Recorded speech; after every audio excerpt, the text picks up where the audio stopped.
How's it going, everybody? It's Cole from See Through Panel, hoping everyone's having a good start to their new year. Today I'm going to be covering Rorschach, drawn by Jorge Fornes, written by Tom King, colored by Dave Stewart, published by DC Black Label, retailing for $35 US for this hardcover. As always, I won't be spoiling the book directly, but I will be flipping through it, showing art, and actually this book specifically, I will be showing a little bit more of the story and talking about the ins and outs of the plot. So if you're worried about that, read it first, come back, we could talk about it. In terms of the actual quality of the hardcover here, it does have a dust jacket on it. Pretty nice cover. I personally don't like dust jackets, so I took it off, and I was happy to see that the design underneath is at least, not bothering me. It's not the exact same as a dust jacket, which sometimes is the case. Pretty nice format for the obvious Rorschach mask design. In terms of the actual build, it is a glued binding. DC's been pretty, I want to say, cheap with their hardcovers lately. They're printed at a very standard size, and even really great maxi series or mini series like the ones that Tom King puts out that are very popular get just the same treatment every time. I'm confused a little bit about that. And the pricing of this is a $35 hardcover. But in terms of the content, you're getting an excellent read. This is a comic set in the world of Watchmen in the present day. So obviously a spin-off of Watchmen is going to alienate some of the crowd automatically. As you can see, Dave Gibbons is the only one getting the credit for Watchmen here, because I believe Alan Moore asked to be taken off of that. And Tom King is really famous for his really tightly plotted series, usually 12 issues, and this is no different from that. It is evident from the jump that he has planned this entire thing out from issue 1, and there are things in issue 1 that will be rewarded for you remembering on issue 12. In terms of the art, Jorge Fornes is incredible. This, honestly, for a Watchmen adaptation, doesn't use 9-panel grid very often, which I find to be pleasant.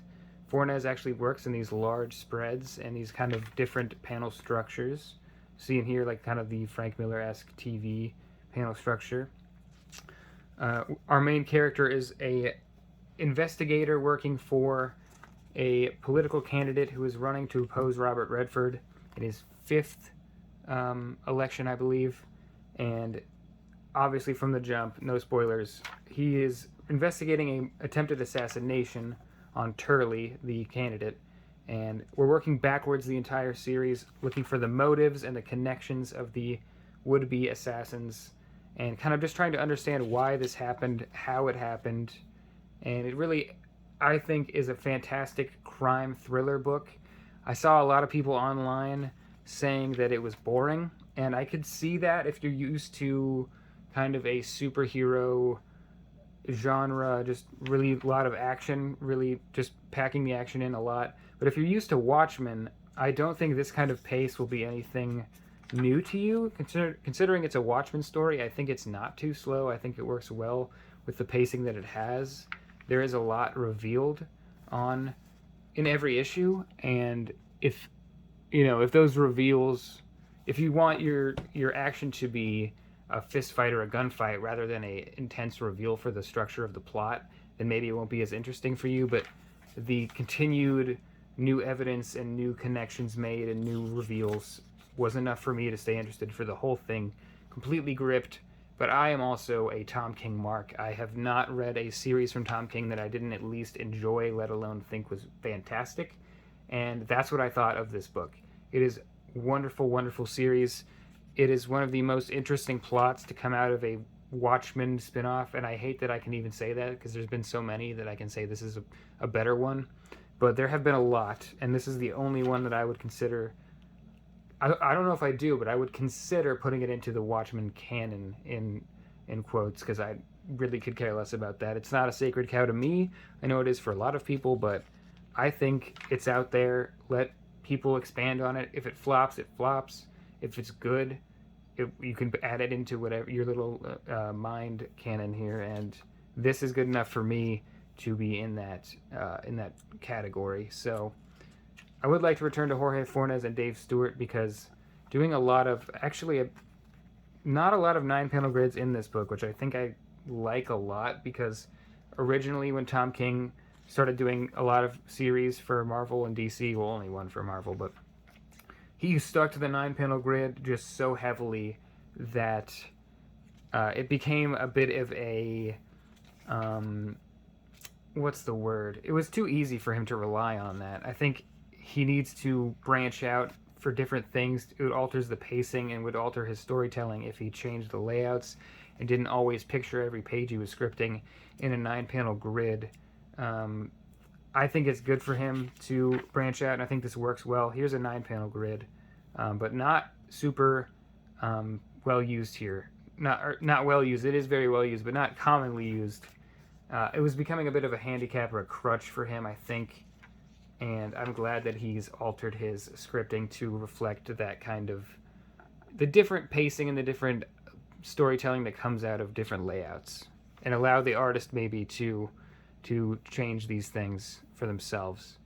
And essentially what the story becomes is our character retracing the steps of the killers, finding out their motives, and really getting in their heads in a way that, without spoiling, is very intimate and very real. They really do begin to live in his head, and there is a kind of idea floating through the story that goes through many of the characters' minds and latches onto the reader's mind when the reveal happens, or if you catch it earlier than I did. But once you notice what's going on and you become aware and really familiar with the details, it really becomes this cohesive whole that is just so interesting. And I think it's one of the best plotted things King has written. And I do say that about everything he's written, but this specifically as a crime thriller where there's, you could have your conspiracy wall of all your red string connecting it. He's really done that to the nth degree here, where there's 1,000 moving pieces in different times that things are happening, and they all connect back to the present day. And the nature of it being a crime story with a bunch of evidence racking up and an investigation going lends itself really well to Tom King's stories that he likes to tell, which are very complicated and have parallel storytelling going on and a large cast of characters and very deep character personalities. I think you really get to know everyone, and you get to empathize with even the what are basically the bad guys, if there are any good guys in the story. And throughout, Fornes and Stewart just absolutely lay everything out on the table. Everything you need to understand the story is here. It's simple and clean, but yet very detailed. And his perspectives really work for me, like this first-person view of one of our main characters. The main character goes unnamed throughout the story, just the detective or the investigator or something like that. But Will Myerson, who I believe is a Steve Ditko stand-in, is one of our main characters here. And then the kid, I think Laura, is our second main character here. And you really get to know them, and Fornes does a great job kind of going through time and seeing visual changes in characters and using the symbols of the mask and the symbols of, obviously, the Rorschach mask in very effective ways, especially towards the end. He also draws likenesses very well. I would also like to say, before I get too far, these green and black pages that are between issues, I didn't find them recreated at all. One issue, it has them every couple pages. You'll get a zoom in, zoom out. I didn't see these in the single issues, which means that these were added for the collection, which is really cool, because you don't often get to see that from DC or Marvel, that they take a special interest in the collection. I don't see any credits to anyone who would have done that, but I think that worked well, and I liked the inclusion of it in the series. You can see the lines on the page. Any of those darker pages are just this kind of thing, and it works really well for me, so a little aside there. But yeah, Fornes here, really clean, really nice use of black, but gets a little rougher around the edges towards the bottom, a little splatter there. Love that. And he does a great job kind of towing the line between a very modern artist and kind of not aping Gibbons or even trying to look like Gibbons, but achieving that storytelling that Gibbons was able to achieve in Watchmen. That is very, very clean, draws the eye from panel to panel very well. Nothing's ever lost, but even though it's a very dense story for both these stories, Watchmen and this, it's very dense, but you never are at a loss for what's happening or what's going to happen. Your expectations are set, and I think it's really admirable that Fornes was able to work on a Watchmen sequel and not flop, because that's one of the hardest things. Is the visuals is, I think, underestimated normally when we talk about Watchmen, because Moore is such a big name and he's so famous with his writing, but the visuals are a huge part of what makes the Watchmen, and Fornes really sticks the landing when it comes to structure and imagery and representation of the themes that are in the script, and really making it all work as a whole. This specifically reminds me of the Ice Cream Man issue, where it is 3 parallel stories going on, just clearly horizontal here. And I was at first wondering if they were spreads, where I read this, and this, and then this, or if I read it page by page. And I think I ended up going page by page, but I went back and read it the opposite way. I don't remember which I did first. And it kind of works either way. It doesn't really affect anything all the time. The actual pacing of the letters was off, because, for instance, if you're doing it page by page and you go here, you would actually go here and then here and then here, because the letters are higher. You would read that first, and that's just like comic book, knowing how to read a comic for I've read comics for a long time, and I've read a lot of comics, but sometimes stuff like that gets jumbled, and like if you were to read here to here, it doesn't work as well, because the words were clearly 1, 2, 3, not 1, 2, 3, and things like that can be a little jumbled. I'm going to chalk it up to me being not great at understanding layouts and having a little gutter loss, making it feel like more of a spread at first when I read it through spreads. So I read it both ways, and even reading it as a spread, it works totally fine. You get the idea. And this issue especially just is something else. This was probably the most impressive issue of the comic for me. The reveal is just awesome and really just leaves you just at a loss for words of where the storytelling is going, and all the things we've known this far, are they true? Is anything that we've learned actually applicable to the real situation of the assassination attempt? And the story is just, I love Fornes. He's beautiful in this book, but Tom King always just leaves me in awe of his storytelling and his ability to hold you in a story that is very, very confusing, and you may feel at times like you have no idea what's going on, but you're so invested, and you just keep reading and you keep learning things, and it just becomes this puzzle that you're putting together. And this is even more so of normal. This is a puzzle that's being put together as you're reading it. And another layout here that I thought was cool, that worked much better for me first try, is 1, 2, 3, 4, 5, 6, and I thought that was clever in terms of the verticality of the panels. And an experienced comic reader would know that, just because this cuts in above this panel, you would read it first, and then like this in a kind of staircase structure. And that was really cool.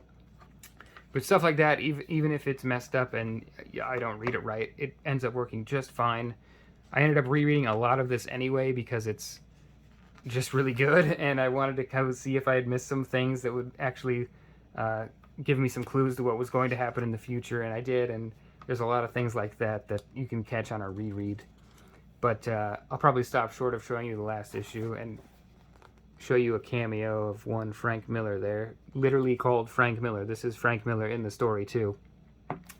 And I just wanted to review this because I read it just, I think, the same day I shot my last top 5 comics of 2022 video, and this belongs in that video. I think I've given it a little bit of time. I probably should give it a little more time before I say something so big about it, but I really do think it deserves to be in my top reads of the year. So I'm going to consider this a 2023 read, even though I just read it on the very, very final days of the year.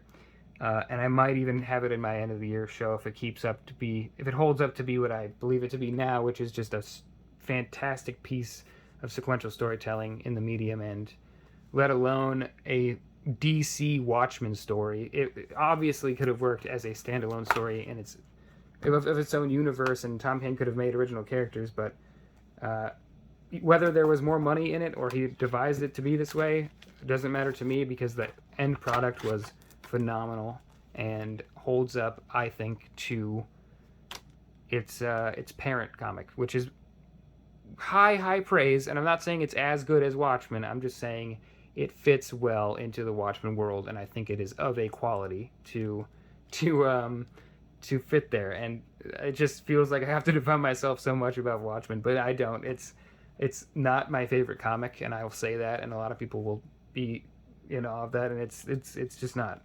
It's a fantastic comic. It's in my top 10, but it's not just my favorite thing of all time. It's one of the best superhero things, but I don't like superheroes that much anyway. So, yeah, I'll if you guys want me to review Watchmen on the channel, I would love to do that. I think it'd be funny, and a lot of people would be pretty upset by the end of it. So I would be definitely willing to do that. But if you guys have read this, let me know. This is actually sequentially what I was on for Tom King's series. So I believe next I have Supergirl, probably. And then I would love to see the one he's doing right now, Human Target. When that comes out in hardcover, I am going to be all over that. So I'll be covering more Tom King here this year, but probably slowing my roll on some other DC, Marvel stuff, focus on some manga after that. So let me know what you guys thought about this series, what you think about Tom King and Jorge Fornes in general. And as always, thank you guys for watching. It means a lot. Peace.